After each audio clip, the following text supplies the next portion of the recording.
Rwanda Brigadier General Ronald Rwivanga tuguhaye ikaze mu kiganiro Fande. Murakoze cyane Scovia. Yego tubonye itangazo ryanyu rivuga ibyabereye hano ku mupaka turagira ngo mudufashe twe dukoresha amajwi n'amashusho kugira ngo abadukurikiye bumve habaye iki kurasana no kuvuga ko harashende arasande.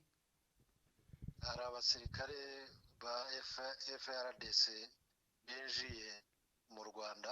Yego. Babiri muri bo bafashwe n'abasirikare bacu.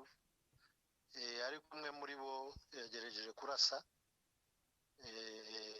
Tuza kumurasa. Ariko abandi babiri turabafite. Itangazo rirabivuga ko bari mu maboko yacu. Abaturage baturiye umupaka batubwira ko hari abantu bari babanje kuza mu kabari ku mugoroba, nyuma yaho hakaba harimo n'abaturage batanze amakuru. Ibi byaba ari byo cyangwa ni ibihuha?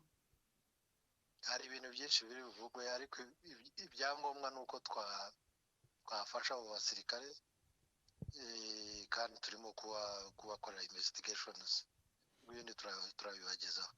Afande umubirebye ni abantu bambutse umupaka bahushije igipimo cy'uko umupaka nko kuyoba, cyangwa murabona bambutse ku mugambi bafite impamvu bari baje mu Rwanda? Scovia, ibyo byose turaza kubikurikirana. Okay. Turaza kubikurikirana tubagezeho inkuru yuzuye. Nta musirikare wanyu wakomeretse mu gihe mutubwira ko hari uwagerageje kurasa? Nta musirikare wacu rwose wakomeretse. Murakoze Afande. Ubwo turacyabategereje mu yindi nkuru irambuye. Basante. Urumva? Ndamufatiranye. Tutarasoma n'itangazo. Akirirekura. Soma itangazo. Rigishyushye. Kizimya mwoto zino se zirakora harya yitwa n'umuvugizi.